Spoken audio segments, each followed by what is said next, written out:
so creating our sagindala muliriza sisaganda olubuto luwo basiruwo olubuto luwo basiruwo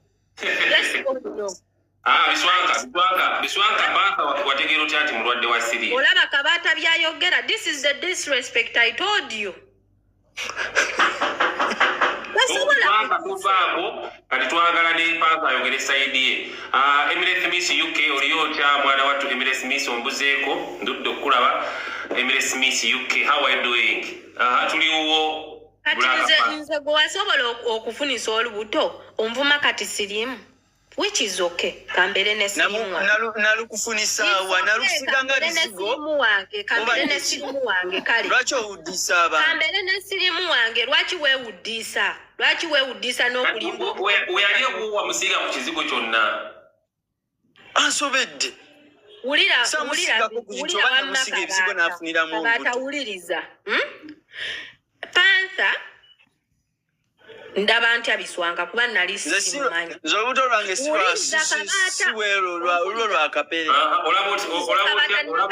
nga TikTok nga end of by the way May nga atandika wa last year. Era ebyo byembeeramu ebyefujjo byange okitegeera. I kept on being on TikTok.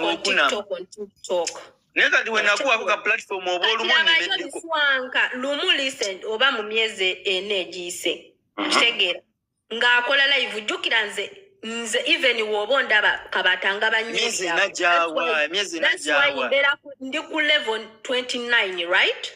I'm a person who is spreading love nti whereby when sanga live omuntu nsobola mukasukirayo emitima yange ebiyigumu something like that okitegeera.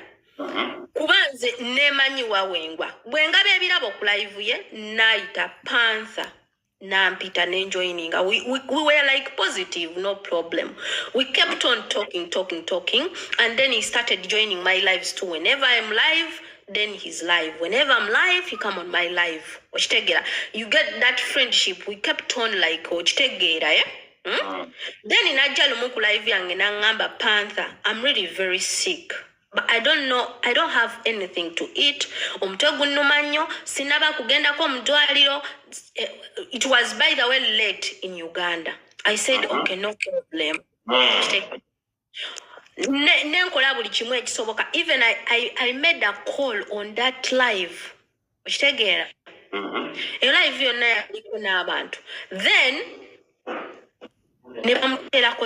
which I am not going to talk on to Banamwazi or respect. Which take Ramakabata. By then, Zangasina moving to be a feeling. Which take then, what is that? Nangamba. We are feeling.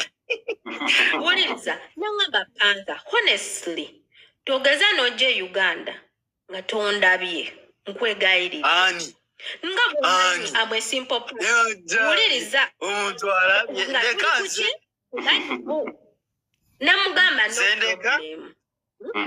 Nakumona ngamba Panther. Bambi toje Uganda notakola ki? Notanda. Kati then waliwo live endala gye twakolanga we are two. Nangamba Panther nga we tumanyi bino bye twekoza kuno ku media.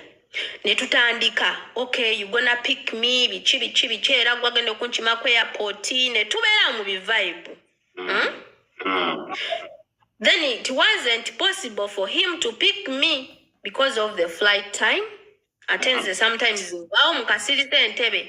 Okay, no problem. On the last, like after, on the Christmas day, exactly on the Christmas day.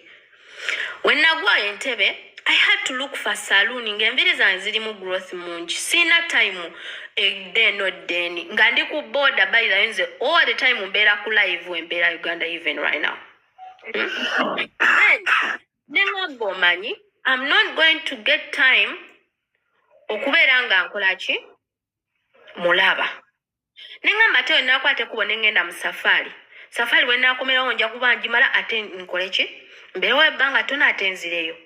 Then we got in touch nalina musaluni ku live okitegeera we talked ne twogera ne mugamba biswa mbadde nkusaba wuliriza kabata Naye mwalo nangatta. wuliriza ng'olwo ndi ku live eno bankola repair owulira nga ndi ku live yange bankola repair mu saluuni ayo Makinde ne mugamba Biswanka kyembadde nkusaba tumiitingire ku Serena